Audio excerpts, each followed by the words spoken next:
The polished marble floors of Metropolitan General Hospital reflected Dr. Michael Reyes's mop like a mirror. The same floors where doctors in pristine white coats pretended not to see him. At 55, Michael had mastered invisibility, both here and in the world beyond these sterile walls. Tonight, however, as he quietly cleaned the administrative wing, he noticed something that made him pause. 14-year-old Sophie Hart, the hospital director's daughter, sitting alone outside her mother's office, eyes red from crying. Michael arrived at Metropolitan General 15 minutes before his shift began, just as he had every weeknight for the past 3 years. The evening air carried the scent of late autumn, crisp leaves and wood smoke, but inside it was all antiseptic and artificial light. He nodded to the security guard at the entrance, Lou Ortega, who looked up from his crossword puzzle with a grunt of recognition. "Evening, Doc," Lou said, using the nickname that made Michael wince every time. Lou was one of the few who remembered, though he'd never spoken of it directly. "Before we jump back in, tell us where you're tuning in from, and if this story touches you, make sure you're subscribed, because tomorrow I've saved something extra special for you." In the employee locker room, Michael changed into his gray uniform methodically, fastening each button, tucking in the shirt that hung loose on his frame. He'd lost weight since his world collapsed, and somehow never found it again. The night shift supervisor handed out assignments with the same bored efficiency as always. "Reyes, you've got the administrative wing in the east corridor tonight." Michael nodded, accepting the cleaning cart with its familiar array of supplies. He didn't mind the administrative wing. Unlike the ER or the surgical floors, where every sound and smell triggered memories he'd rather forget, the offices were quiet at night. Peaceful, even. As he pushed his cart through the corridors, Michael caught fragments of conversations. Doctors discussing cases, nurses planning weekend getaways, administrative staff complaining about budgets. He moved silently among them, a ghost in gray cotton. Most of the younger staff had no idea that the man mopping their floors had once been the youngest chief of surgery in the hospital's history, had once saved lives with hands that now gripped a mop handle. At 8:30, Michael called home from the staff break room. Mrs. Patel, his 70-year-old neighbor who watched Emma after school, picked up on the third ring. "She's fine, Michael," Mrs. Patel said before he could ask. "Ate all her dinner, finished her homework. She's reading in bed now." "Can I talk to her?" Michael asked, glancing at the wall clock. He always called Emma before her 9 o'clock bedtime. Emma's small voice came through the line moments later. "Hi, Dad." "Hey, sweetheart. Everything good today?" "Yeah." A pause. "Miss Wilson liked my science project." "That's great." Michael smiled into the empty break room. "I knew she would." "When will you be home?" The question came every night, though Emma knew the answer. "Around 1:30. But I'll come kiss you goodnight, even if you're asleep, okay?" Another pause stretched between them. 3 years after the collapse of everything he'd built, these silences still ambushed them. Moments when the absence of his former life became a presence of its own. "Love you, Em." "Love you too, Dad." Michael slipped the phone back into his pocket and returned to his cart. The small photo tucked inside his wallet pressed against his hip. Emma at age 8, gap-toothed and grinning, unaware that her father's hands would soon be deemed too dangerous to hold a scalpel. The administrative wing was quiet at this hour. Most offices were dark, their occupants gone home to their families. Only one office remained lit at the end of the hall. Drive Lillian Hart, the medical director.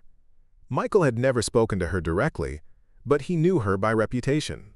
Brilliant, demanding, the woman who had transformed Metropolitan General from a struggling community hospital into a nationally recognized medical center. Also, according to break-room gossip, a fiercely private single mother who worked long hours while juggling parenthood. As Michael approached with his mop, he noticed someone sitting on the bench outside Hart's office. A girl with long dark hair pulled back in a neat ponytail, wearing what looked like a private school uniform. She was staring at her phone, but her fingers weren't moving over the screen. She just sat perfectly still, eyes fixed on the device. Michael recognized her from the framed photos in Hart's office. Sophie Hart, 14 years old, if you remembered correctly, from the cleaning staff's casual observations. About 6 years older than Emma. Michael began mopping at the far end of the corridor, working his way toward her. Most people stepped aside automatically when they saw him coming, without even looking up. But Sophie remained motionless, seemingly unaware of his approach. "Excuse me," Michael said quietly when he reached the area around the bench. "Need to clean here." Sophie startled, looking up at him with wide eyes that were red-rimmed and slightly swollen. She'd been crying. "Sorry," she mumbled, pulling her feet up onto the bench to make room for his mop. "No problem," Michael said, carefully working around the bench. He could feel her watching him as he moved methodically across the floor. When he glanced up, she quickly looked away, but not before he caught the expression on her face. Not the usual disinterest or disdain he was accustomed to, but something like curiosity. The door to Hart's office remained closed, voices murmuring behind it. A meeting running late, probably. Michael had been there himself once, in boardrooms and conference calls that stretched past dinner time, past bedtime stories, past the moments that mattered most. Michael finished mopping and was about to move on when he heard Sophie's stomach growl audibly in the quiet hallway. She flushed, embarrassment crossing her face. "Cafeteria's still open," Michael said, "for another hour." "I know," she replied, her voice flat. "Mom said she'd just be 5 more minutes. That was 2 hours ago." Michael nodded, recognizing the hollow promise. How many times had he made similar assurances to Emma, when work demanded more of him than he'd planned to give? He studied Sophie's face more carefully now, noting the pallor beneath the fluorescent lights, the slight tremor in her hands, signs he'd once been trained to recognize, assess, and act upon. But those days were over. "Well, good night," he said, and continued down the hall with his cart.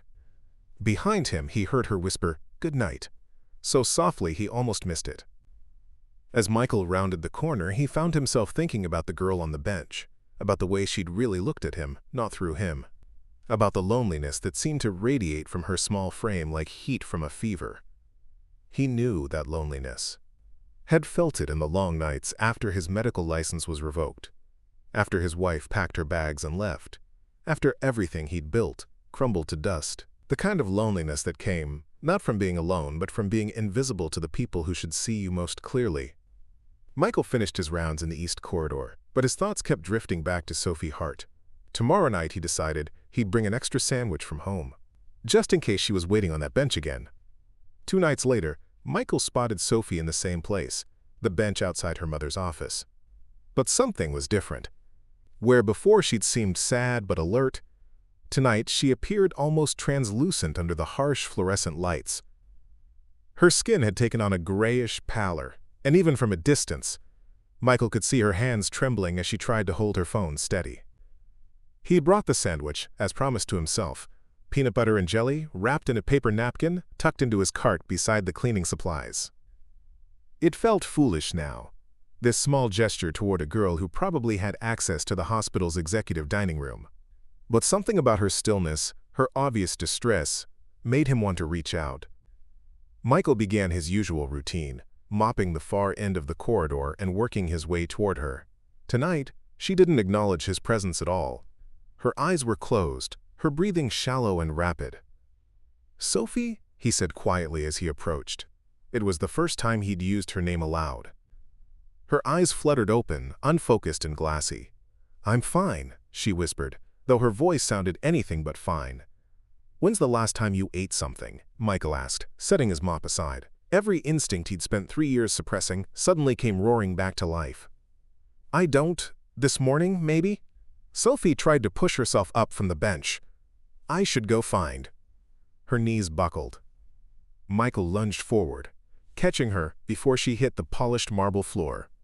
She was lighter than he expected, bird-like in his arms, her body limp with exhaustion and what he suspected was hypoglycemia. Her eyes fluttered open, confusion clouding them.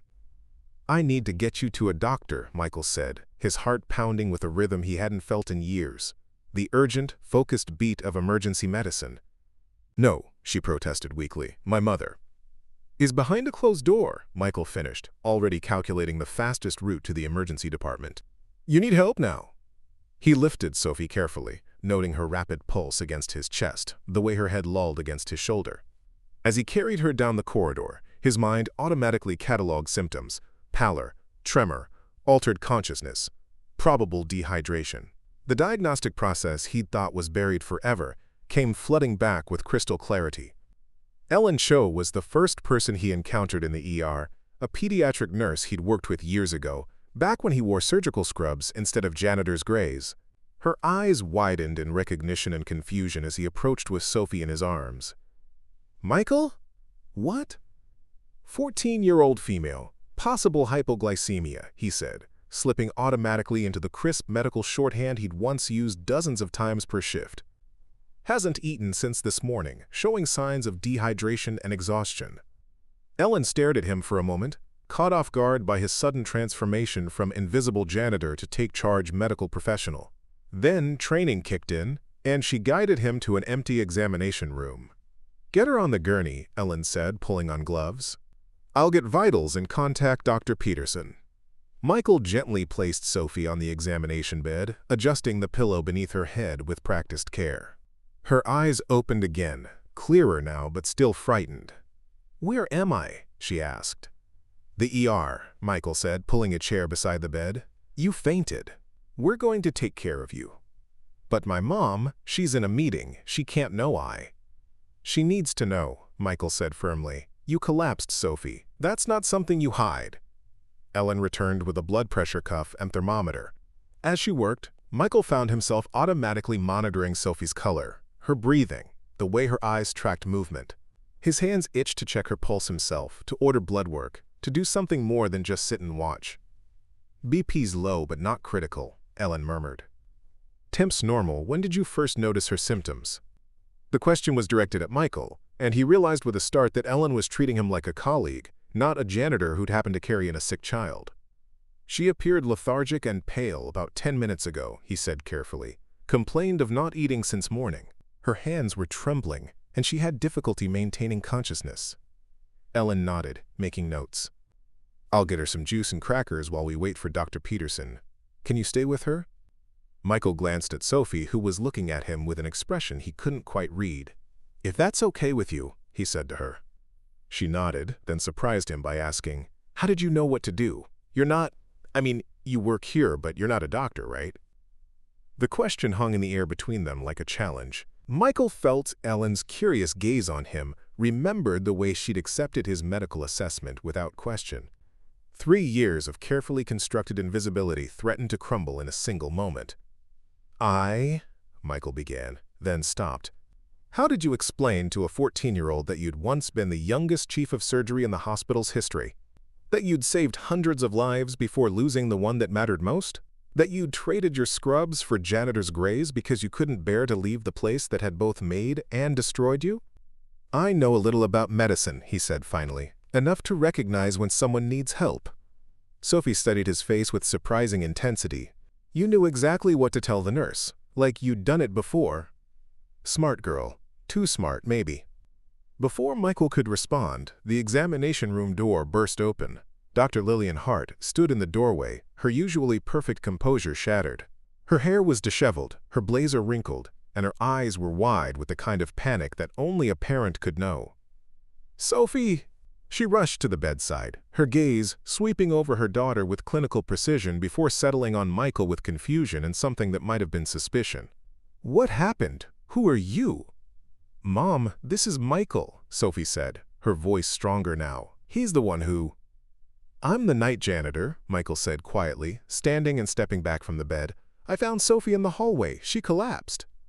Lillian's eyes narrowed, taking in his gray uniform, his work-worn hands, his carefully neutral expression. "And you brought her here?" "She needed medical attention," Michael said simply. "I can see that." Lillian's voice carried an edge of authority that made it clear she was accustomed to being in charge. "But why didn't you call for help instead of moving her yourself? What if she had a spinal injury?" It was a fair question, the kind a competent physician would ask. Michael felt the familiar weight of judgment settling on his shoulders. "She was conscious and responsive," he said. "Her collapse appeared to be due to exhaustion and low blood sugar, not trauma. Moving her quickly to medical care seemed like the appropriate choice." Lillian blinked, clearly surprised by his clinical assessment. "That's quite specific for a janitor." Ellen chose that moment to return with juice and crackers. "Dr. Hart, I was just about to call you. Sophie's vitals are stable, and Michael's assessment appears to be accurate. Her blood sugar is low, but nothing that fluids and food shouldn't correct." Michael's assessment? Lillian repeated, looking between the nurse and the man in the gray uniform. Ellen colored slightly, realizing she'd revealed more than she'd intended. He gave a very thorough report of her symptoms. The room fell silent except for the quiet beeping of monitors and the distant sounds of the hospital at night. Michael felt the weight of both women's scrutiny, saw the questions forming in Lillian's sharp eyes. This was exactly what he'd been trying to avoid for 3 years. Attention, recognition, the inevitable questions about his past. "I should get back to work," he said, moving toward the door. "Wait," Sophie called out, struggling to sit up. "Don't go, please." Michael paused, his hand on the door handle. When he turned back, he saw something in Sophie's eyes that made his chest tighten. A desperate kind of gratitude, the look of someone who'd been drowning and had just been thrown a lifeline. "I'll be around," he said gently. "Get some rest." As he slipped out of the examination room, Michael heard Lillian's voice, sharp with curiosity and something else he couldn't identify. Who exactly is this janitor? Michael tried to lose himself in the familiar rhythm of mopping, but his mind kept drifting back to the examination room. He'd broken his own cardinal rule: stay invisible, stay safe. 3 years of carefully constructed anonymity, threatened by a single moment of instinct, of caring too much to stay hidden. 40 minutes later, as he cleaned the medical supply closet, he heard footsteps in the corridor. Through the partially open door, he saw Dr. Lillian Hart approaching, her heels clicking against the polished floor with determined precision. Sophie walked beside her, moving slowly but under her own power, clutching a juice box like a lifeline. Michael considered closing the supply closet door, pretending he hadn't seen them. Instead, he found himself stepping into the hallway. "How are you feeling?" he asked Sophie, ignoring the way Lillian's gaze sharpened at his appearance. "Better," Sophie said, offering a small smile. "The juice helped. And the crackers." She paused, then added, "Thank you for everything." "No need to thank me," Michael said quietly. "Anyone would have done the same." "No," Sophie said with surprising firmness. "They wouldn't have. People walk past me all the time." "You are the first person to actually see me." The words hit Michael like a physical blow. He knew that feeling, the desperate invisibility of being overlooked by people who should care, should notice, should act. It was a loneliness he wouldn't wish on anyone, especially not a 14-year-old girl. Lillian cleared her throat, drawing attention back to herself. "Mr. Reyes," Michael supplied. "Michael Reyes." "Mr. Reyes." She extended a hand, which he shook briefly. Her grip was firm, professional, but her eyes remained wary. "I wanted to thank you properly for helping Sophie. Ellen mentioned that you gave quite a detailed medical assessment." There it was, the probing question disguised as gratitude. Michael had dealt with enough hospital administrators to recognize the technique. "I've been around hospitals long enough to pick up a few things," he said neutrally. "Apparently." Lillian's tone was carefully modulated, but Michael caught the underlying curiosity. "Ellen also mentioned that you seemed familiar with emergency protocols." Sophie looked between them, sensing the tension. "Does it matter?" she asked, her voice carrying a defensive edge that surprised both adults. "He helped me when you were too busy to notice I was falling apart." "Sophie," Lillian said sharply, color rising in her cheeks. "It's not what?" "True." Sophie's voice cracked slightly. "I've been sitting on that bench every night for 2 weeks, Mom. 2 weeks. And the only person who noticed something was wrong was the janitor." The words hung in the air like an accusation. Michael watched Lillian's face cycle through emotions: surprise, hurt, anger, and something that might have been shame. This was exactly the kind of family drama he'd hoped to avoid by maintaining his distance. "I think I should let you two talk," he said, starting to back away. "No, wait." Sophie's voice was urgent. "I want to ask you something." Michael paused reluctantly. "Why did you help me, really?" The question was simple, but the answer was anything but. Why had he risked exposure, risked questions, risked the carefully constructed walls he'd built around his new life? He looked at Sophie's face, pale but determined, eyes bright with curiosity and something deeper, and saw himself at her age. Saw Emma, waiting at home for a father who was always working, always distant, always somewhere else. Because you needed help, he said finally. And because someone should have noticed you were in trouble long before I did. Lillian flinched as if she'd been slapped.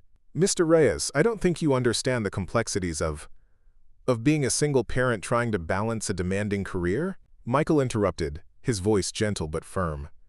Of feeling like you're failing at the most important job you'll ever have.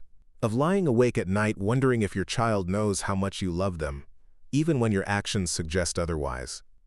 The words came from a place of deep personal pain, and Lillian seemed to recognize their authenticity. Her defensive posture softened slightly.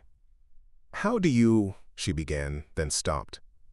I have a daughter, Michael said simply. She's 11, and I know what it's like to lose sight of what matters most. Sophie was watching this exchange with fascination, as if she'd never seen her mother engaged in a conversation that wasn't about work or schedules or achievements. What's her name? Sophie asked. Your daughter? Emma.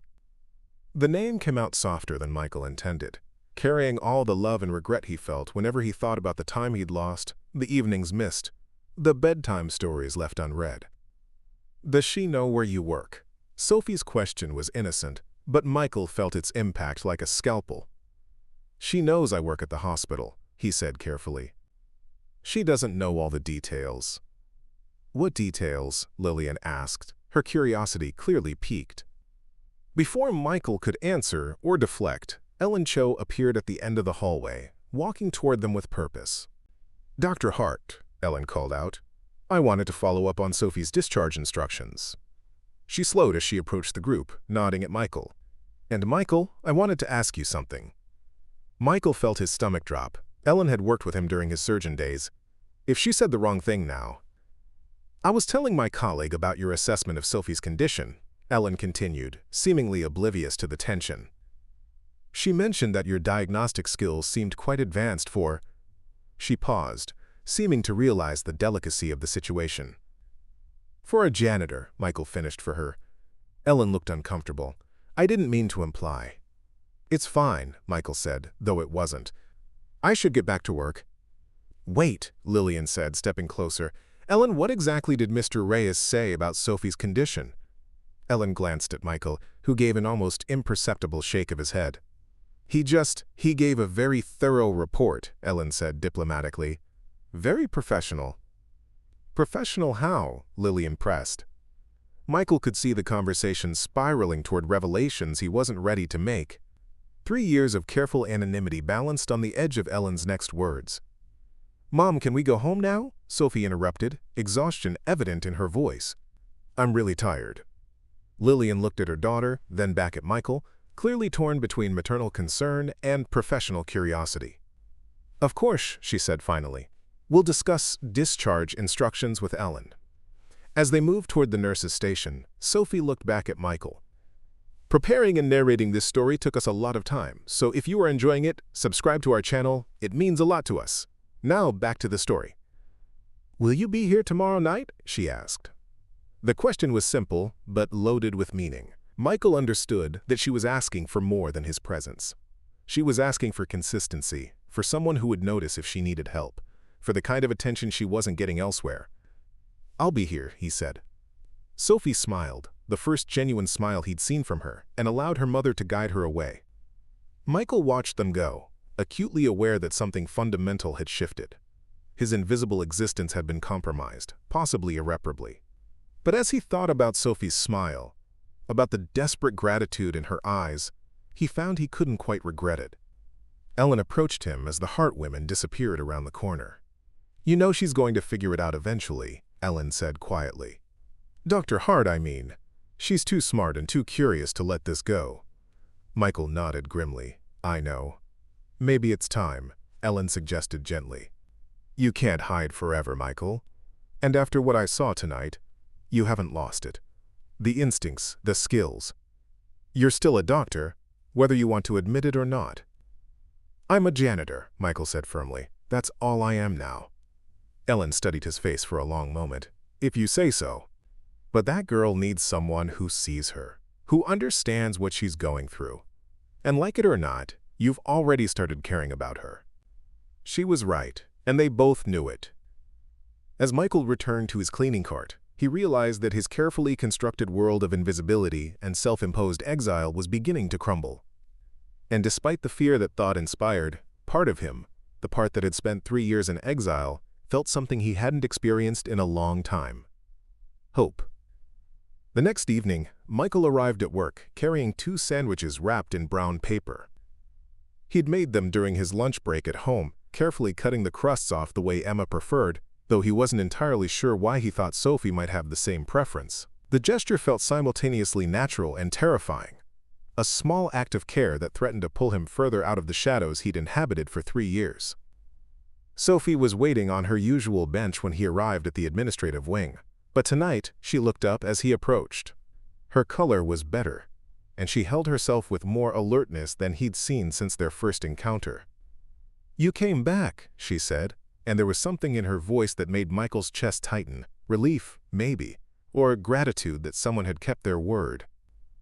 "I said I would." Michael parked his cart nearby and pulled out one of the wrapped sandwiches. "Turkey and Swiss, no mayo." He'd guessed at her preferences, but the way her eyes lit up suggested he'd guessed correctly. "You brought me food?"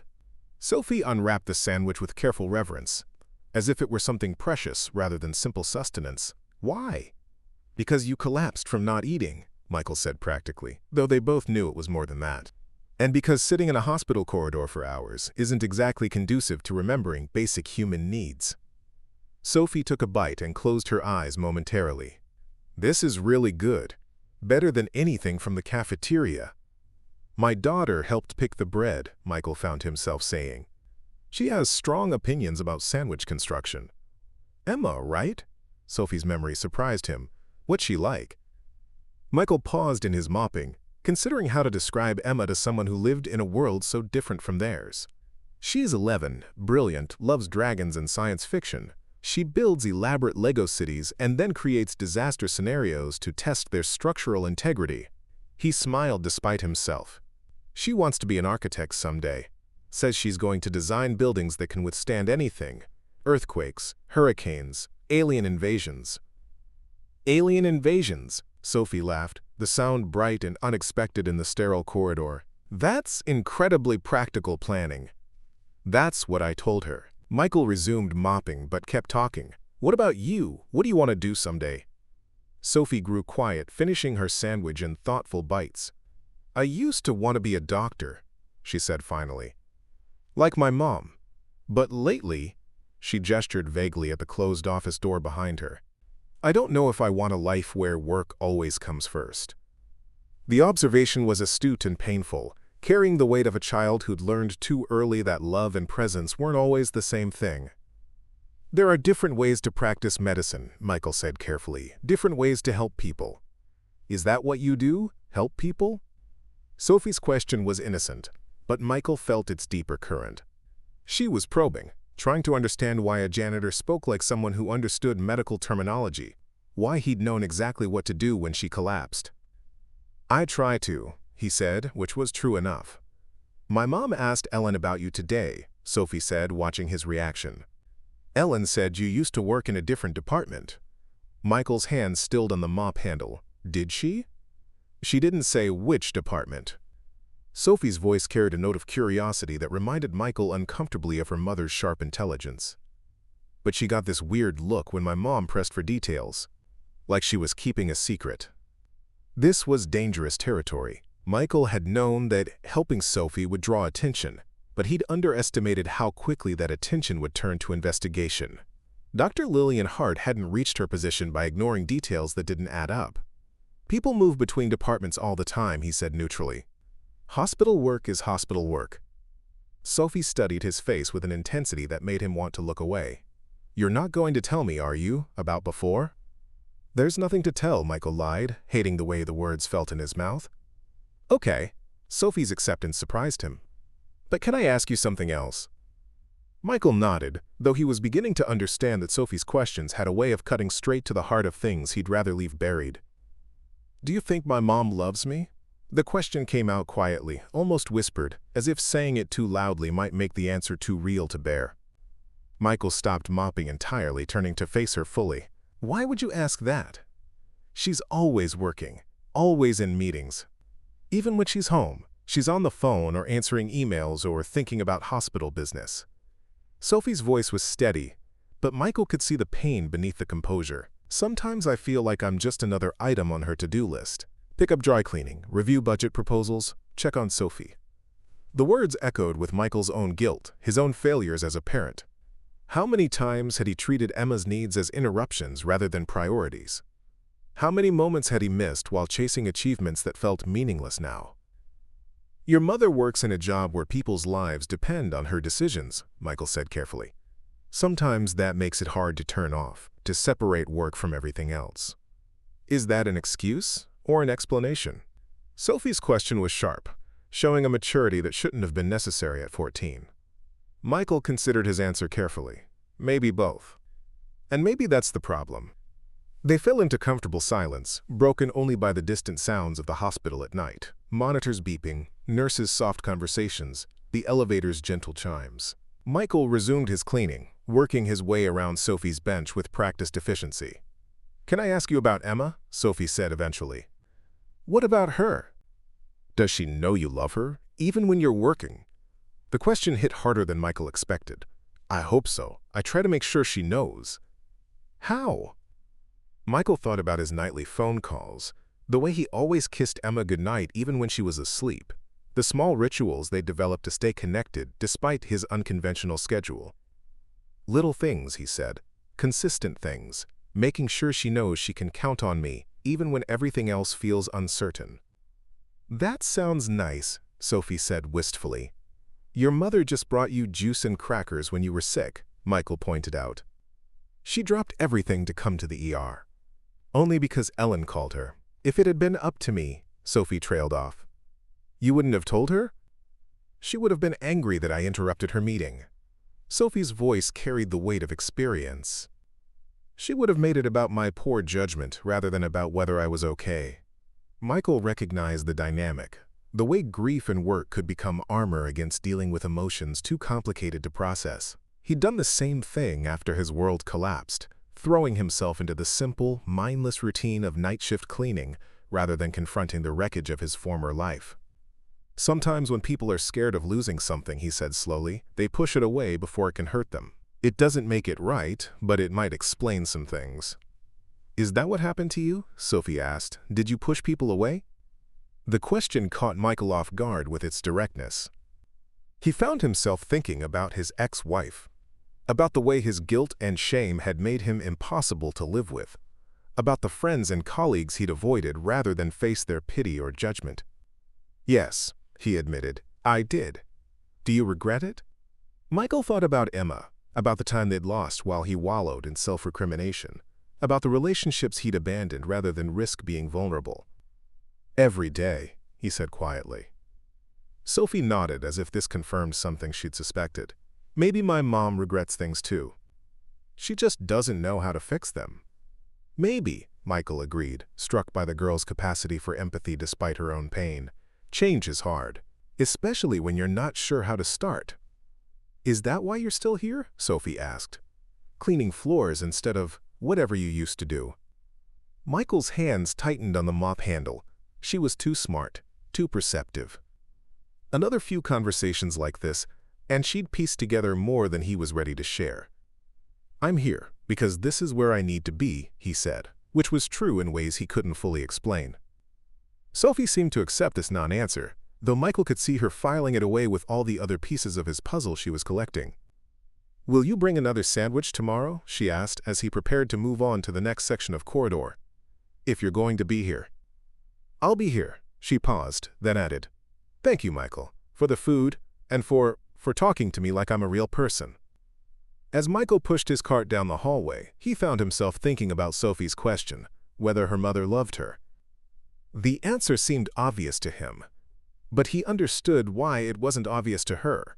Love that couldn't be felt, that existed only in abstract concept rather than daily reality, was a terrible burden for a child to carry. He thought about Emma, waiting at home, probably asleep by now but trusting that he would come kiss her goodnight as promised. Small gestures, consistent presence, these were the languages of love that mattered most. Sophie's mother might love her daughter fiercely, But if that love wasn't translated into something Sophie could recognize and feel, it might as well not exist at all. Tomorrow, Michael decided, he would bring 2 sandwiches again. And maybe if the opportunity arose, he would find a way to help Sophie understand that being seen, being valued, being consistently cared for, these weren't too much to ask from the people who claimed to love you. Even if he wasn't entirely sure he'd learned that lesson himself. Friday afternoon brought Michael an unexpected complication. Mrs. Patel called just as he was preparing to leave for work, her voice strained with apology and concern. "Michael, I'm so sorry, but my grandson is in the emergency room. Nothing serious, but I need to be there. I can't watch Emma tonight." Michael glanced at the clock. His shift started in 2 hours, and his usual backup babysitter was out of town. Emma sat at the kitchen table working on homework, her dark hair falling across her face as she concentrated on a math worksheet. "It's okay, Mrs. Patel. Family comes first. I hope your grandson is all right. Thank you for understanding. I feel terrible about the short notice." After hanging up, Michael sat across from Emma, weighing his options. He could call in sick, but he'd never missed a shift in 3 years, and Sophie would be waiting on her bench. The thought of her sitting alone, wondering if he'd kept his promise about the sandwich, made his stomach clench. "Dad?" Emma looked up from her homework. "Is everything okay?" "Mrs. Patel can't watch you tonight. Her grandson is sick." Emma's face brightened with an idea that made Michael immediately suspicious. "Could I come to work with you, just for a little while?" I don't think." "Please, I've never seen where you work. And it's Friday night, so no school tomorrow." Emma's eyes held the kind of hope that made saying no feel like crushing something precious. "I could bring books. I'd be really quiet." Michael found himself considering it. The hospital had family areas where Emma could wait safely while he worked. And truthfully, part of him wanted her to see that his work had value, that he was still contributing something meaningful even if it wasn't what he used to do.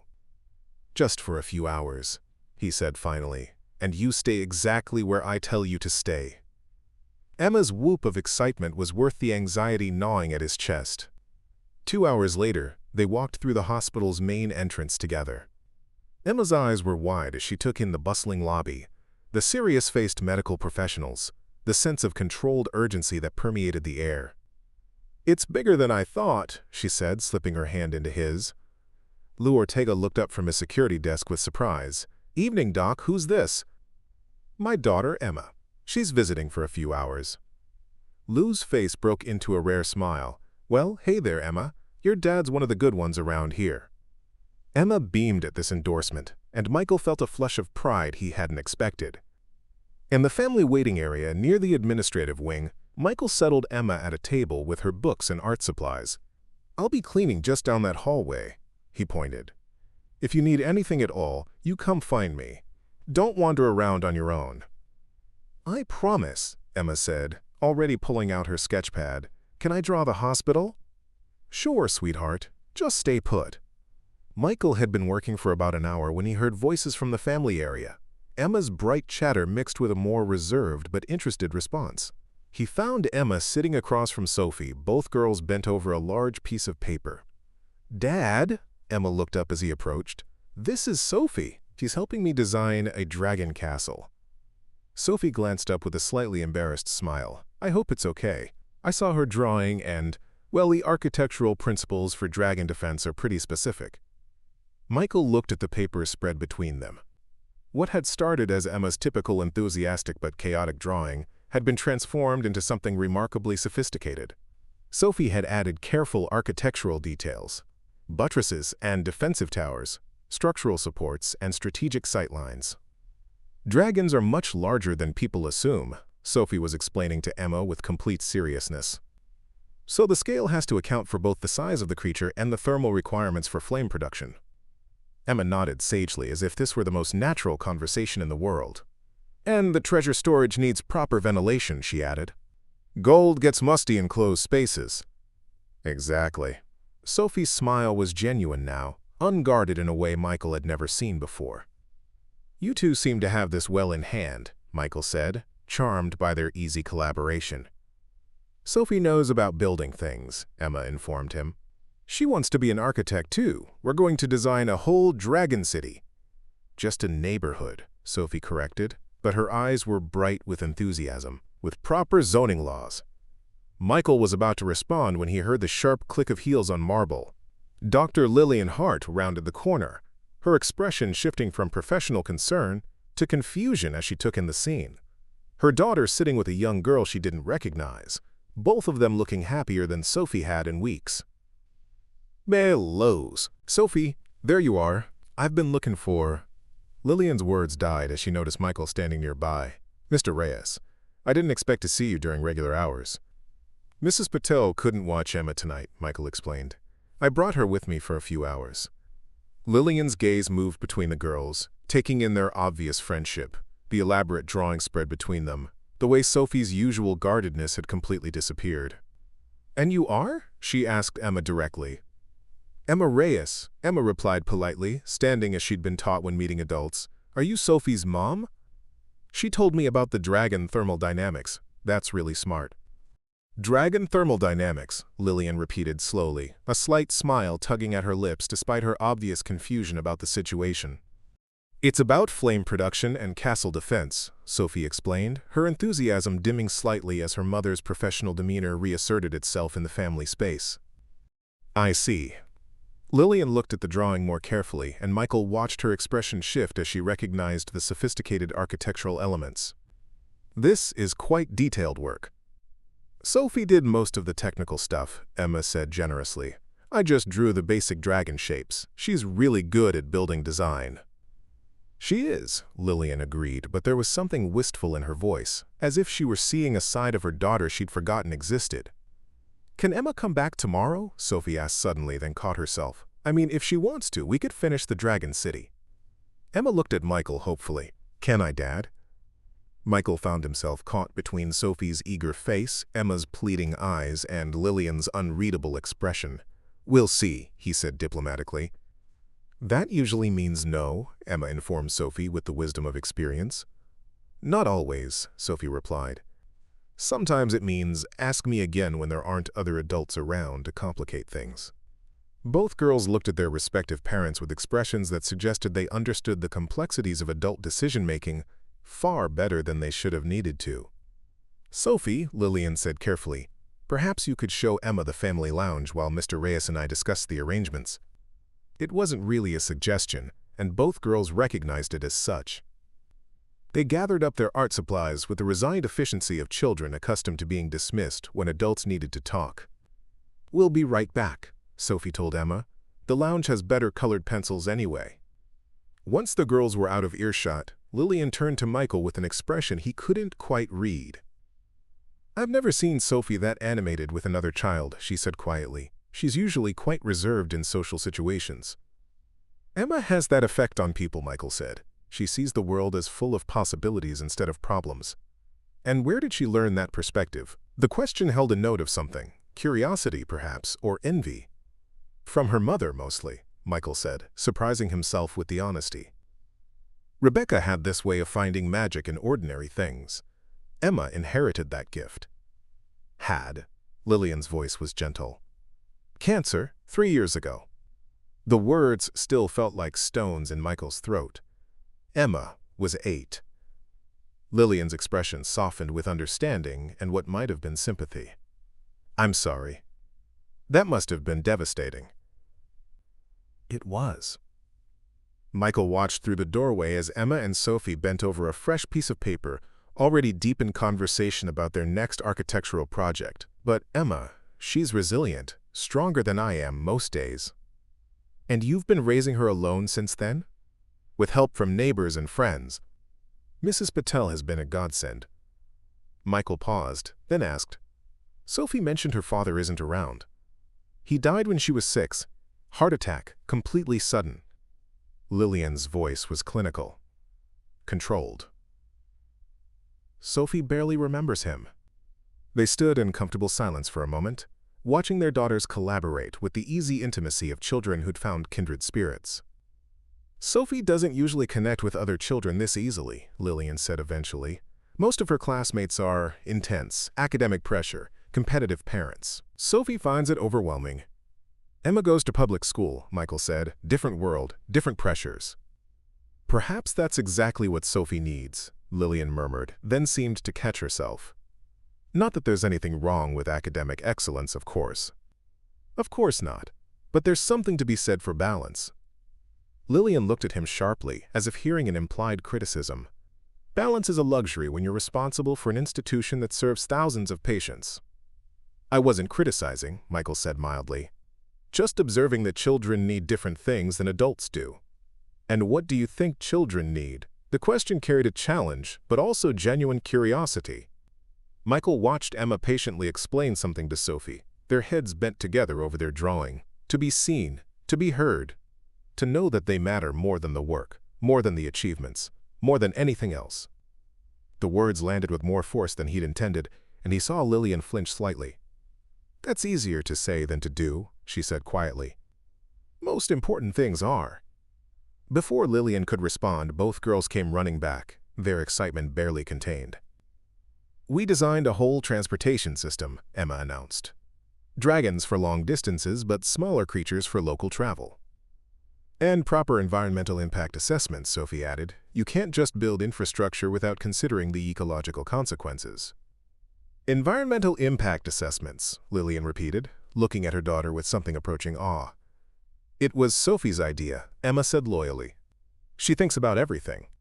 Michael saw the moment when Lillian really looked at her daughter, not as an extension of herself or a responsibility to manage, but as a complete person with her own thoughts and dreams and remarkable capabilities. Perhaps, Lillian said slowly, Emma could come back tomorrow. If her father agrees, of course. Emma and Sophie exchanged a look of pure triumph. We'll consider it, Michael said, echoing his earlier diplomatic non-answer. That definitely means yes, Sophie informed Emma with authority. Trust me. I speak fluent parent. As Michael gathered Emma's supplies and prepared to finish his shift, he caught Lillian watching Sophie with an expression he hadn't seen before, part wonder, part regret, and perhaps the beginning of understanding that her brilliant, complicated daughter needed more than academic excellence and professional achievement.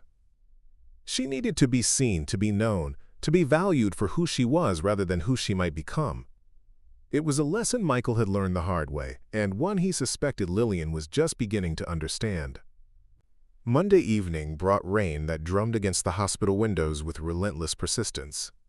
Michael arrived early as usual, but found Sophie's bench empty when he reached the administrative wing. Her mother's office was dark, and there was no sign of the girl who had become such a consistent part of his evening routine. He told himself it was for the best.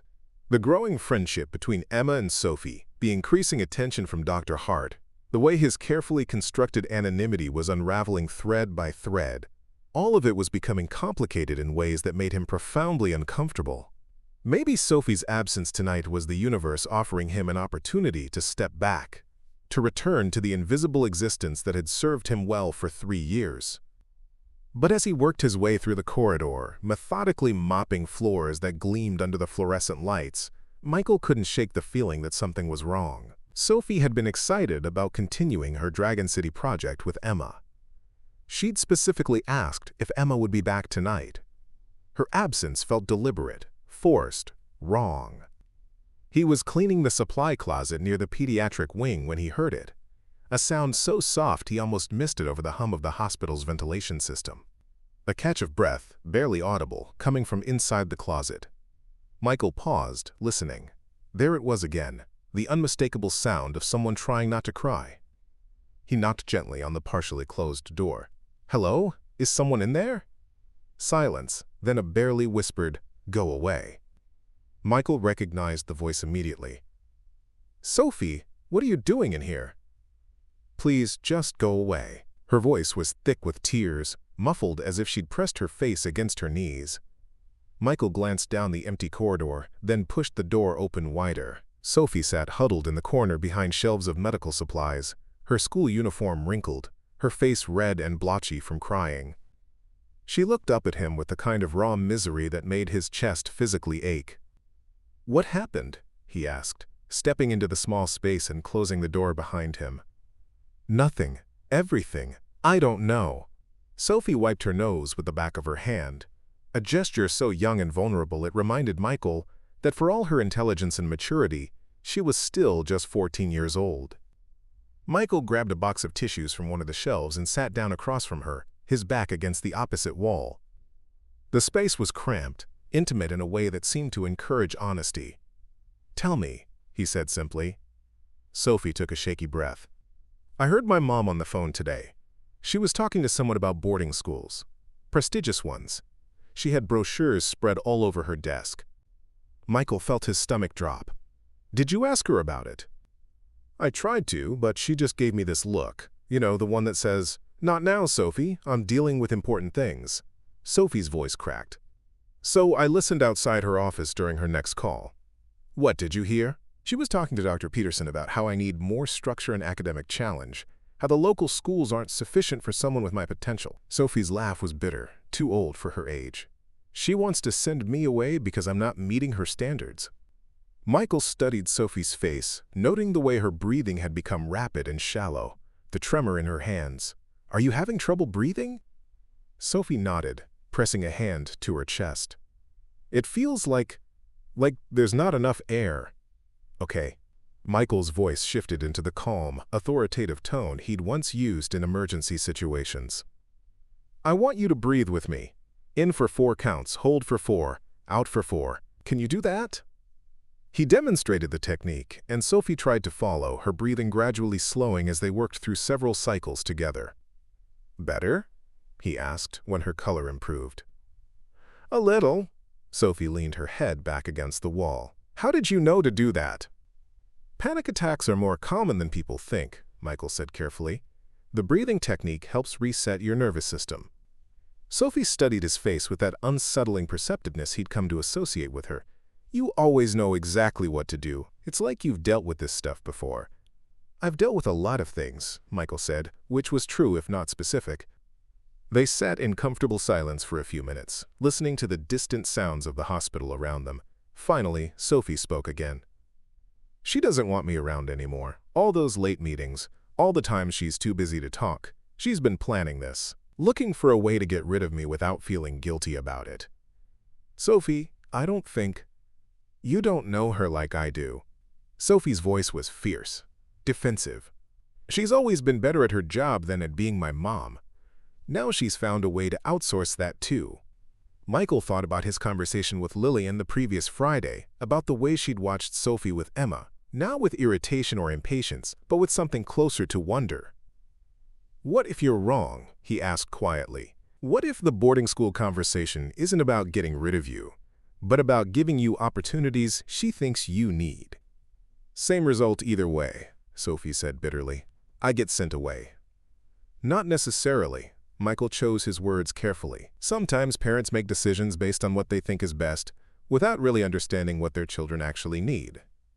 "And what do I need?" The question came out as a challenge. "To be seen, to be heard, to know that you matter more than your academic potential or your mother's career." Michael was repeating what he told Lillian, but the words felt more urgent now, more personal. Sophie's eyes filled with fresh tears. "But I don't matter more than those things. That's the problem." "Yes, you do." Michael's voice was firm, certain. "You absolutely do." "How do you know?" "You barely know me." "I know enough." Michael leaned forward slightly. "I know you're brilliant, but kind. I know you worry about drag and thermal dynamics and environmental impact assessments. I know you made my daughter happier in 2 hours than she's been in months. I know you have a good heart and a sharp mind, and you deserve to be cherished for exactly who you are." Sophie stared at him, her tears falling freely now. "She's never going to see me that way. I'm just another problem she needs to solve efficiently." The pain in her voice was so raw, so familiar, that Michael felt his own carefully maintained emotional distance cracking. This was exactly why he'd tried to stay invisible, why he'd avoided connections and complications. Because caring hurt, and he'd had enough hurt to last several lifetimes. But looking at Sophie's tear-stained face, feeling the weight of her loneliness and fear, Michael realized he was already too deep to pull back now. "Have you told her how you feel about the boarding school idea?" he asked. "What's the point? She's already decided." "You don't know that. Maybe she's just exploring options. Or maybe she's just looking for the most prestigious way to get rid of an inconvenient daughter." Sophie's voice was flat, defeated. The supply closet door suddenly opened, fluorescent light spilling in from the corridor. Dr. Lillian Hart stood in the doorway, her expression cycling rapidly through surprise, concern, and something that might have been guilt. "Sophie, what are you?" Her gaze moved to Michael, taking in the intimate nature of the scene, her daughter and the janitor sitting together in a cramped supply closet, tissue box between them, obvious evidence of tears and emotional crisis. "Mr. Reyes," she said carefully, "could you explain what's happening here?" Michael started to respond, but Sophie cut him off. "I was having a panic attack. Michael helped me." Her voice was steady now, but there was a challenge in it, a daring her mother to criticize the one person who'd bothered to notice her distress. Lillian's face went through several emotions: concern, confusion, and something that looked like hurt. "Why didn't you come to me? I was just down the hall." "Because you were in a meeting," Sophie said with devastating simplicity. "You're always in a meeting." The words hung in the air like an accusation. Michael watched Lillian absorb them, saw the way they landed with the force of truth rather than teenage dramatics.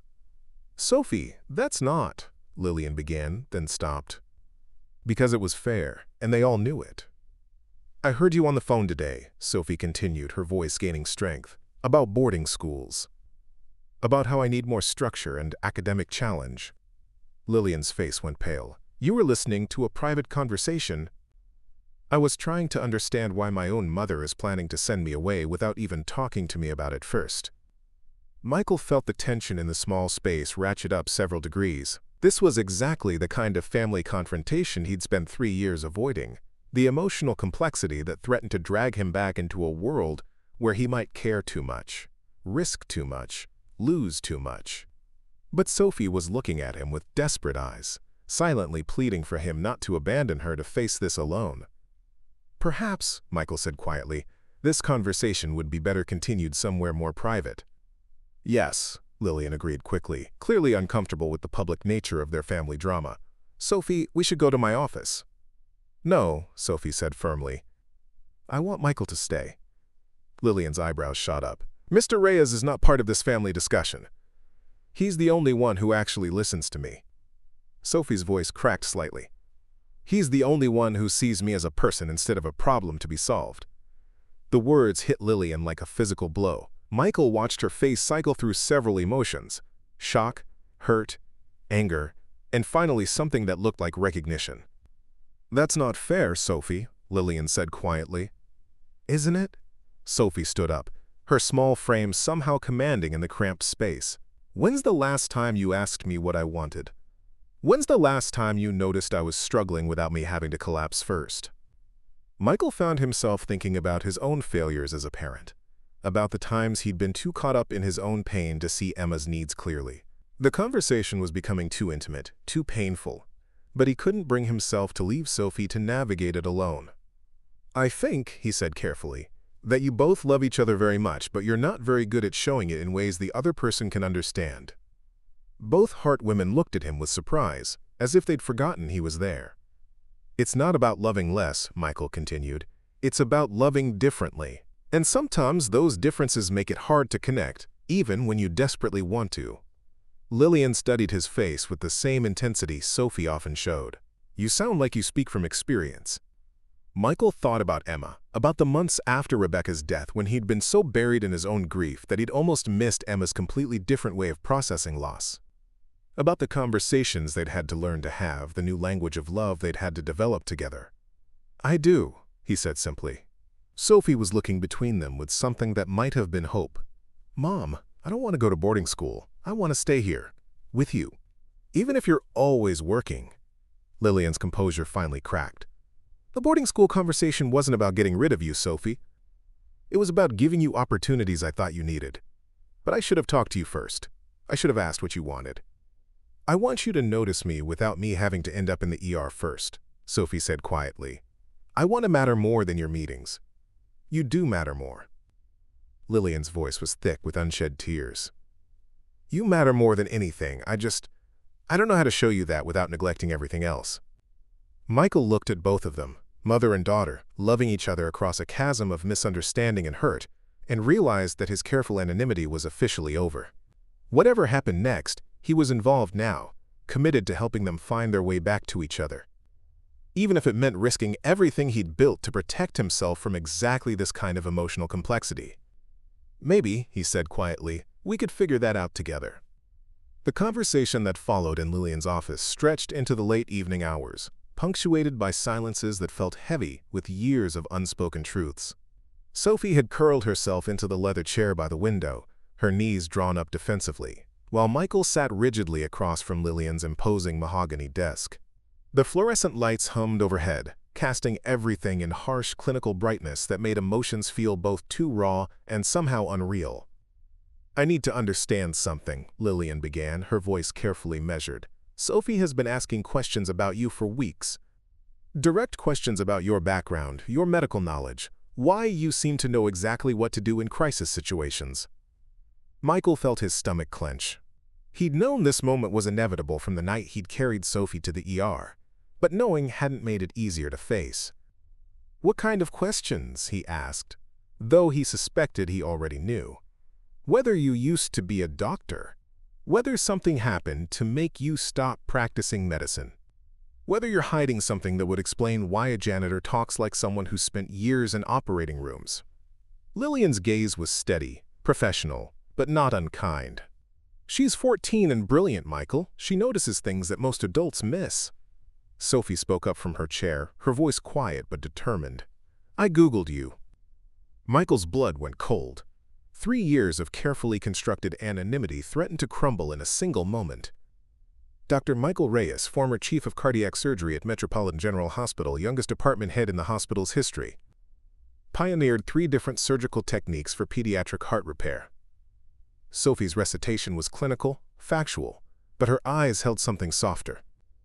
The search results stopped 3 years ago. The silence that followed felt like falling. Michael found himself staring at his hands, hands that had once held beating hearts, hands that now gripped mop handles with the same precision they'd once brought to surgery. "Why didn't you tell me?" Sophie's question was plaintive rather than accusatory. "I trusted you with everything. My panic attacks, my fears about Mom, all the ways I felt invisible. But you've been invisible too, haven't you? Hiding who you really are." "It's complicated," Michael said, the words feeling inadequate. "Then uncomplicate it," Lillian said firmly. "Because my daughter has been having nightmares about you disappearing, about losing the one adult in her life who actually sees her clearly. And I need to understand why a man with your credentials is mopping floors instead of saving lives." Michael looked between them, Sophie with her 2 perceptive eyes, Lillian with her determined protectiveness, and realized that his carefully maintained anonymity was crumbling entirely. "I killed a patient," he said finally, the words stark and unforgiving. "A 7-year-old boy named Tommy Chen. He came in for routine cardiac repair, something I'd done successfully dozens of times. But during surgery, there were complications. Internal bleeding that was worse than expected." Sophie's eyes never left his face. Lillian had gone very still behind her desk. "I had to make a split-second decision about how to proceed. I chose to continue with the original surgical plan instead of switching to a safer but less definitive approach. I thought I could handle the complications." Michael's voice caught slightly. "I was wrong. Tommy died on the operating table despite everything we tried to save him." The confession hung in the air like smoke, filling the space between them with the weight of irreversible loss. "One mistake," Sophie said quietly. "One bad decision, and they made you stop being a doctor?" "No," Michael said, surprising her. "I made myself stop. The family sued, which was completely understandable. The hospital settled the case, and while the medical board didn't find me guilty of malpractice, everyone knew my reputation was destroyed. But I could have tried to rebuild elsewhere." "But you couldn't trust yourself anymore," Lillian said, her voice thoughtful rather than judgmental. Michael nodded. "Every time I looked at a patient, I saw Tommy. Every time I had to make a judgment call, I second-guessed myself into paralysis. I was dangerous. Not because I was incompetent, but because I was terrified of making another mistake that would cost someone their life." "So you became a janitor," Sophie said, not with judgment, but with understanding. "I couldn't leave this place. It was my life, my identity, everything I'd worked for. But I also couldn't bear to practice medicine here anymore." Michael managed a bitter smile. "Cleaning seemed like a compromise. I could stay connected, contribute something meaningful, but in a way that couldn't hurt anyone. Sophie uncurled from her chair and moved to sit next to Michael. The gesture was subtle but powerful, a physical demonstration of solidarity that made his chest tighten with emotion. "Is that why you helped me?" she asked. "Because you understand what it's like when everything falls apart?" The question was devastatingly accurate. Michael thought about the months after his professional collapse when he'd been so buried in shame that he'd barely functioned as Emma's father. "Partly," he admitted, "but also because you reminded me that small acts of kindness matter, even when the big gestures fail." Lillian leaned forward slightly. "Michael, do you think Tommy's death was entirely your fault?" The question caught him off guard. For 3 years, he'd lived with the unquestioned assumption that his mistake had killed Tommy Chen. "I made the wrong decision," he said carefully. "You made a decision based on your best judgment at the time, with incomplete information and enormous pressure," Lillian interrupted. "Surgery always involves risk. The difference between a good outcome and a tragedy is often a matter of millimeters, seconds, factors completely beyond anyone's control." Sophie was watching this conversation with intense focus. "Are you saying it wasn't really his fault?" "I'm saying that taking responsibility for a bad outcome isn't the same thing as accepting blame for something that was fundamentally unpreventable," Lillian said gently. "And that punishing yourself for 3 years doesn't bring Tommy back or honor his memory." The words challenged the fundamental narrative Michael had built around his guilt and exile. "You saved me," Sophie said simply. "Not just from fainting, but from feeling invisible and unimportant. You saw that I was struggling, and you did something about it. That's doctoring, even if you were holding a mop instead of a stethoscope." "Sophie's right," Lillian said quietly. "What you've done for her. That's medical care in its truest sense. Not just treating symptoms, but healing the whole person." Michael felt something shifting inside him, a loosening of the tight knot of guilt he'd carried for 3 years. "I don't know if I'm ready to." "You don't have to decide anything tonight," Lillian said. "But consider this. The hospital needs someone to head up a new patient experience initiative. Someone who understands both medical care and human psychology." "You're offering me a job?" Michael asked, hardly able to process the suggestion. "I'm offering you a chance to use your gifts in a different way, a way that honors both your medical training and your understanding of what it means to heal from brokenness." The possibility hung between them, enormous and terrifying and necessary. Michael thought about the satisfaction he'd felt in helping Sophie, the way his dormant medical instincts had awakened when she'd needed care. "I need time to think," he said finally. "Of course," Lillian agreed, "but don't take too long. Sometimes the only way to heal is to stop hiding from the world that hurt you." Sophie reached over and touched his hand gently. "And sometimes the best way to honor someone you lost is to keep helping the people you can save." 3 weeks later, Michael stood in the hospital's neglected rooftop space, clipboard in hand, watching Sophie and Emma transform architectural sketches into spray-painted outlines on cracked concrete. The morning air was crisp with early autumn, and sunlight streamed through gaps in surrounding buildings, illuminating the space with clarity that made everything seem possible. "The accessible pathway needs to curve more gently here," Sophie called out, adjusting her bright orange line. "Wheelchairs and walkers need wider turning radiuses than we initially calculated." Emma nodded seriously, consulting their notebook filled with feedback from patient interviews. "And Mrs. Boyd said the benches should face multiple directions so people can choose whether they want to look at the city or focus inward." Michael made notes, marveling at their thoroughness. What had started as a simple healing garden proposal had evolved into something far more sophisticated, a comprehensive therapeutic environment designed with input from everyone who would use it. "You two have thought of everything," he said, genuinely impressed. "Not everything," Sophie said, stepping back to survey their work. "We still need to figure out microclimate considerations for the herb section, and Emma wants to add a children's sensory area." "Children's sensory needs?" Ellen Cho appeared at the rooftop entrance, carrying coffee and wearing the expression of someone trying to keep up with rapid-fire planning sessions. "Kids process environments differently than adults," Emma explained matter-of-factly. "They need textures and colors and sounds that feel safe rather than clinical. Plus, when children are hospitalized, their parents are usually stressed, so the space needs to work for family anxiety management too." Ellen blinked, clearly impressed. That's remarkably sophisticated thinking. Sophie taught me about evidence-based design principles, Emma said proudly. And I taught her about imaginative play requirements. Which is why we have a section that looks like a fairy garden but functions as aromatherapy space, Sophie added with a grin. Best of both worlds. Michael watched their easy collaboration, noting how their different strengths had combined to create something neither could have developed alone. Emma's creativity paired perfectly with Sophie's analytical approach and research skills. "How's the budget looking?" Ellen asked, settling onto a concrete bench. "Surprisingly manageable," Michael said, consulting his notes. "The girls found a supplier that specializes in therapeutic garden installations for medical facilities. They're willing to donate materials in exchange for being featured as a case study." "Sophie wrote them a presentation about the project's potential impact on patient outcomes," Emma said, "with citations and everything."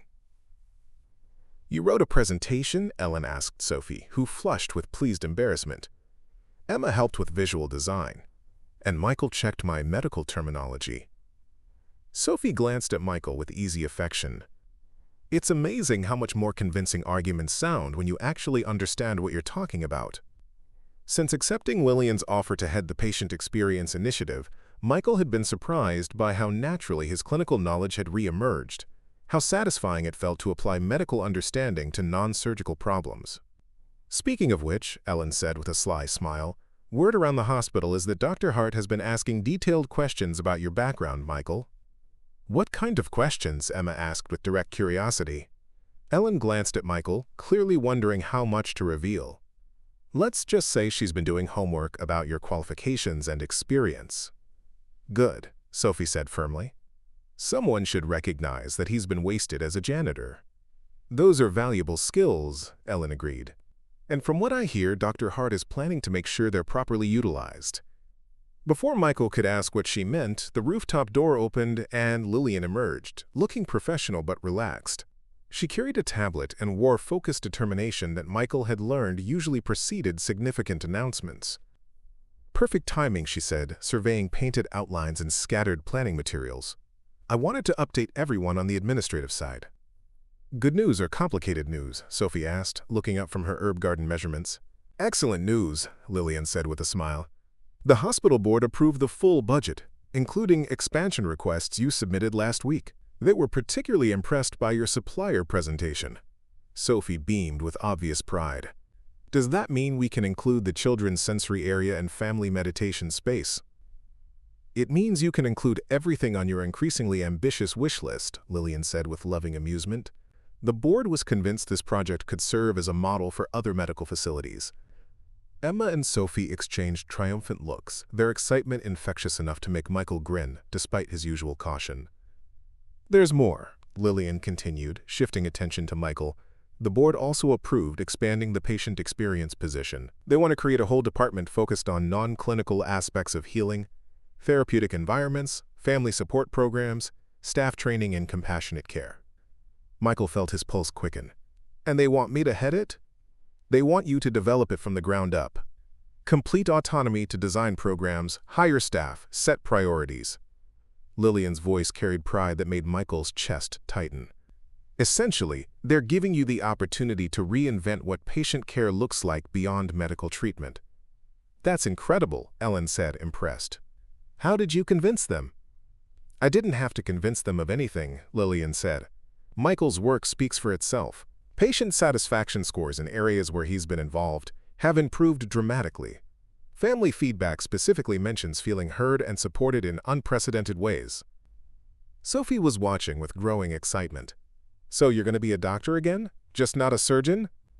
"Something like that," Michael said, still processing the magnitude of what Lillian was offering. "If I accept the position." "If?" Emma's voice held disbelief. "Dad, this is exactly what you've been building toward." "It's a big decision," Michael said carefully. "A lot of responsibility, visibility, a lot of ways to potentially fail."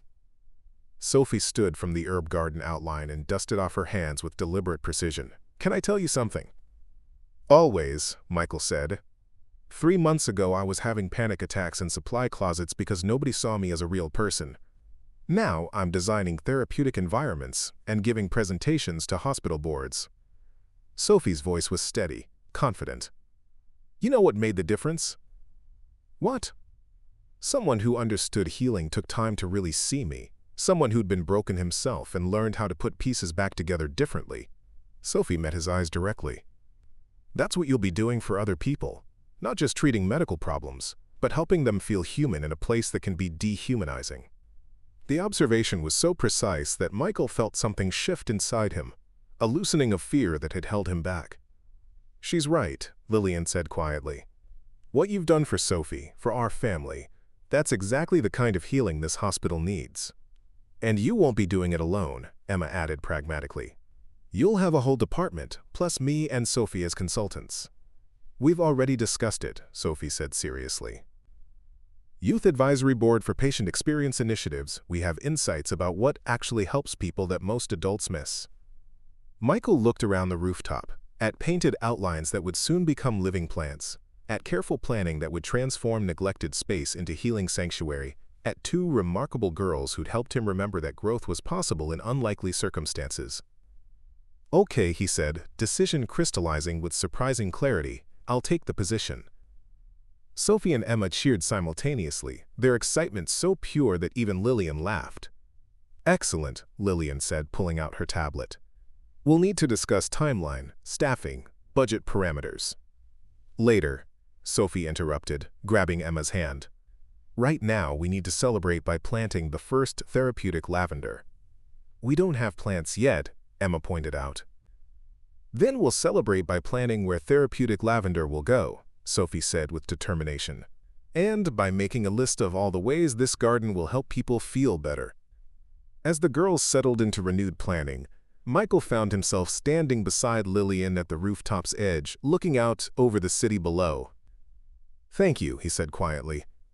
For what? For seeing possibilities instead of problems, for believing I had something valuable to offer when I'd forgotten it myself. Lillian was quiet, watching Sophie and Emma collaborate with sisterly intimacy. You gave me my daughter back, she said, finally. Helped me remember how to be present instead of just productive. This is just returning the favor. The garden would bloom in spring, but the family they were becoming was already taking root. The hospital's break room at 2 in the morning was usually Michael's sanctuary, a quiet space where he could eat dinner and call Emma before bedtime, surrounded by comfortable vending machine hums and distant night shift sounds. But tonight, sitting across from Sophie at one of the small tables, the space felt charged with unspoken questions and carefully avoided truths. Sophie had been waiting when he'd finished his rounds, sitting in the family area with homework spread across 2 chairs and an expression suggesting she had something important to discuss. Their evening conversations had become routine over the past month. 15 or 20 minutes sharing daily details, and Sophie asking perceptive questions that reminded Michael why he'd been drawn to medicine originally. Can I ask you about something?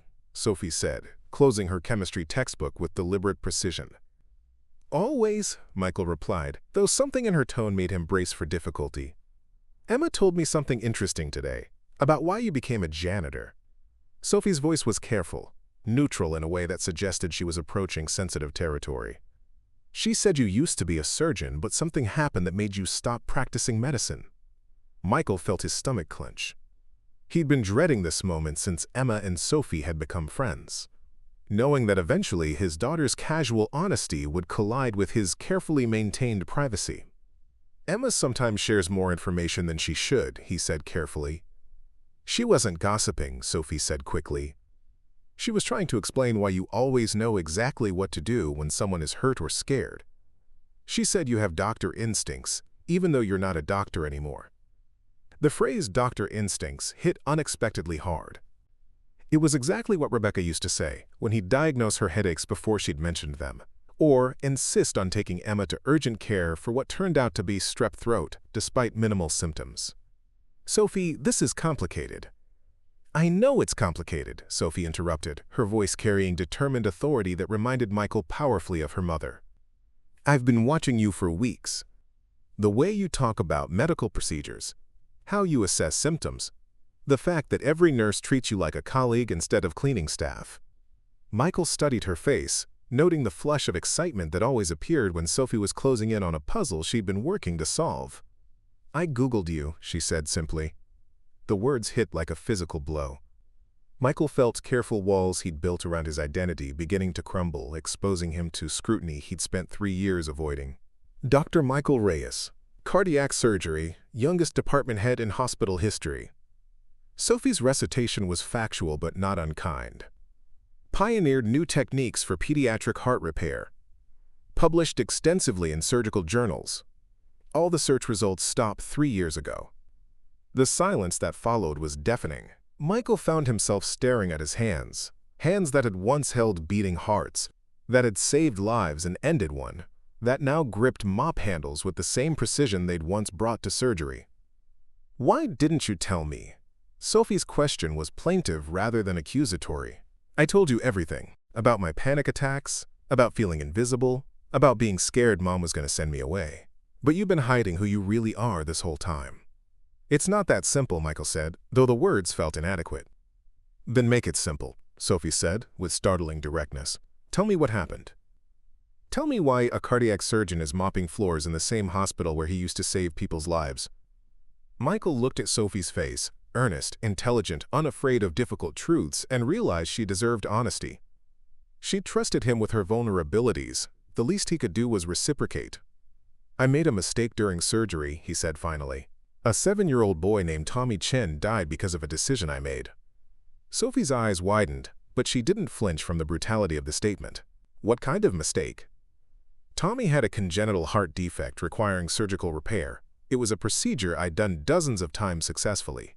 But during the operation, there were complications, internal bleeding worse than expected." Michael's voice was steady, clinical, drained of emotion through years of repetition. "I had to make a split-second decision about how to proceed. I chose to continue with the original plan instead of switching to a safer but less definitive approach." "And he died because of that choice?" "He died on the operating table despite everything we tried afterward." Michael met her eyes directly. "The family sued, which was completely understandable. The hospital settled. While I wasn't found guilty of malpractice, everyone knew my career was over." Sophie was quiet for a long moment, processing with the same careful attention she brought to chemistry homework. "Is that why you became a janitor? Because no one would trust you to be a surgeon anymore?" "No," Michael said, surprising her. "I became a janitor because I couldn't trust myself to be a surgeon anymore." "What do you mean?"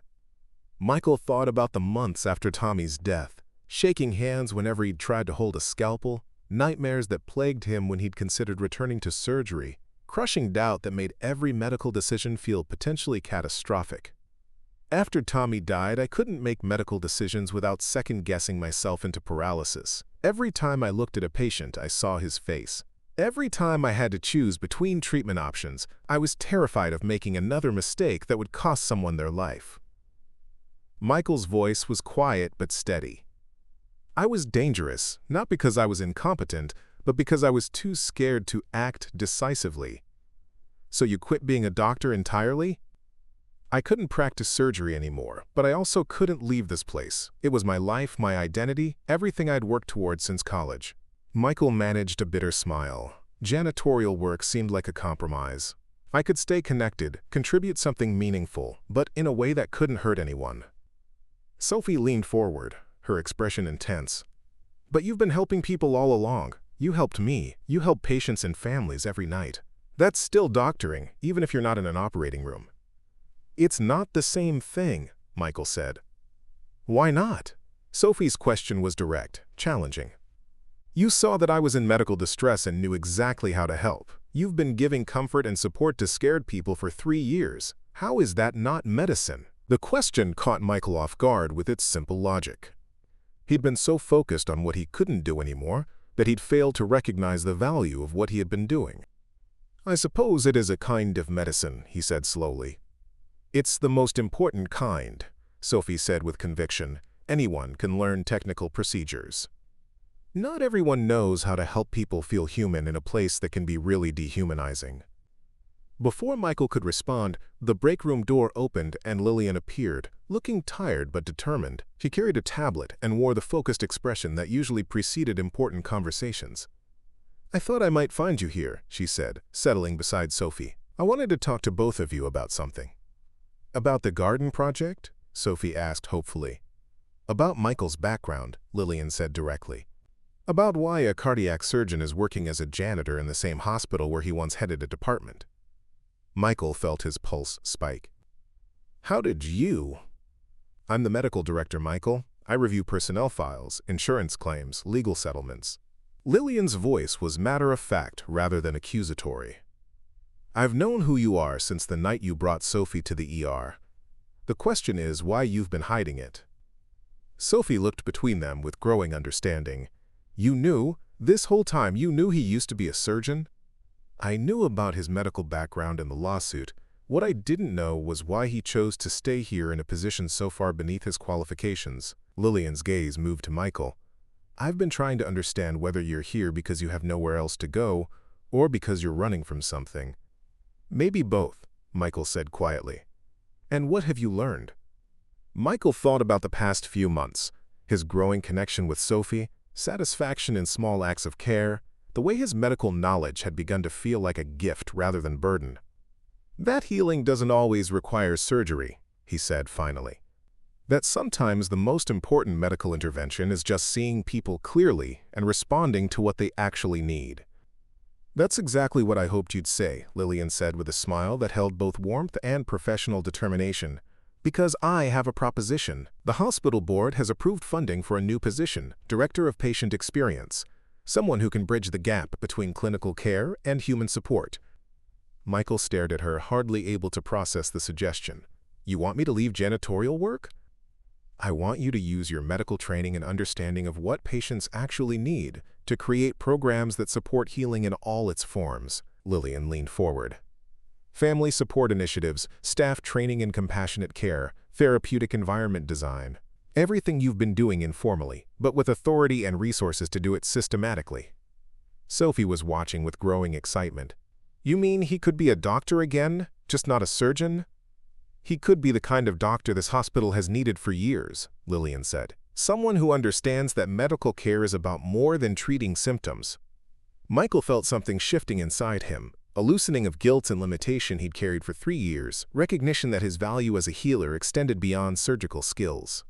The position would start with the garden project, Lillian continued, overseeing its development, measuring its impact, using it as a pilot program for larger initiatives.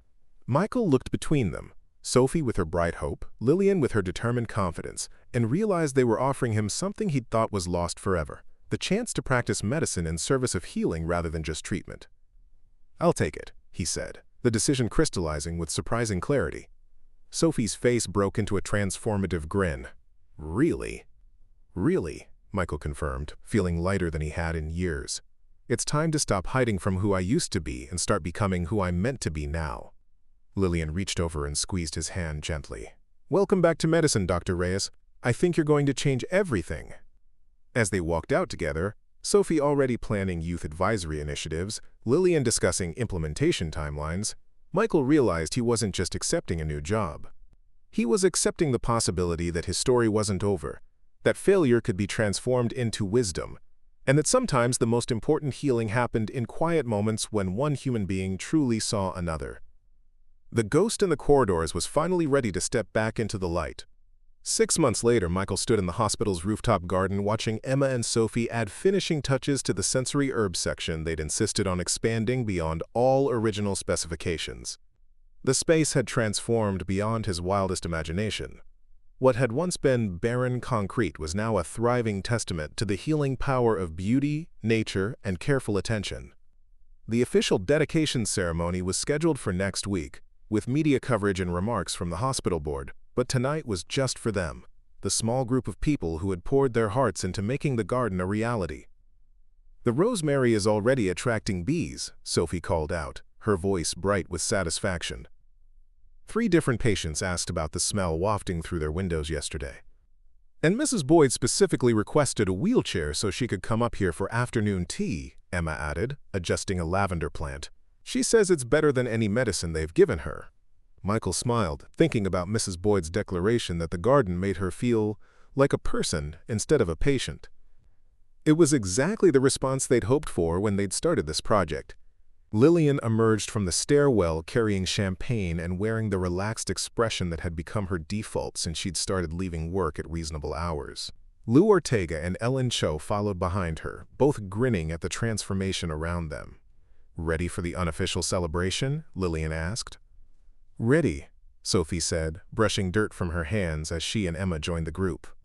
The girls had grown even closer over the past months, spending afternoons together while Michael worked, and weekends collaborating on increasingly ambitious projects. As they gathered near the center of the garden, surrounded by the fruits of their collaborative labor, Michael found himself thinking about the journey that had brought them here. 6 months ago, he'd been invisible, carefully hidden, convinced his value had ended with his failure as a surgeon. Now he was surrounded by people who saw him clearly and trusted him to help create something beautiful. "I'd like to propose a toast," Lillian said. "To second chances, new beginnings, and the courage to care about each other despite the risks." "To families that choose each other," Sophie added, looking around the circle with confidence. "To gardens that grow in unexpected places," Emma contributed. "To showing up," Michael said quietly, "even when it's scary." They drank as the sun set over the city, painting the garden in golden light. In the distance, they could hear the hospital below, monitors beeping, conversations murmuring, the constant motion of people working to heal each other. "Can I tell you all something?" Sophie said as they settled on benches positioned for the sunset view. "Always," Lillian said automatically. "6 months ago I felt invisible. Now I feel like I matter, not because of what I achieve, but because of who I am." "You've always mattered," Lillian said gently. "I just wasn't very good at showing you that." "Is it weird that I'm grateful for the bad things that happened?" Emma asked. "I wish Mom hadn't died, and I wish Tommy hadn't died, and I wish you and Sophie had been happy all along. But if none of the bad stuff had happened, we never would have found each other." Michael felt his chest tighten with love for his remarkable daughter and the equally remarkable girl who'd become her chosen sister. "I don't think that's weird at all," he said. "Sometimes the most beautiful things grow in the places where we've been broken." "Like this garden," Sophie said, gesturing to the thriving plants around them. "Exactly like this garden," Lillian agreed, slipping her hand into Michael's. As evening deepened and garden lights illuminated the pathways, they moved inside for dinner, a routine that had become precious to all of them. Tomorrow, Michael would officially open the patient experience department he'd built from nothing. Tonight, he was simply grateful for the unexpected grace of second chances and the family they'd grown together from broken ground. Up next, you've got 2 more standout stories right on your screen. If this one hit the mark, you won't want to pass these up. Just click and check them out. And don't forget to subscribe and turn on the notification bell so you don't miss any upload from us.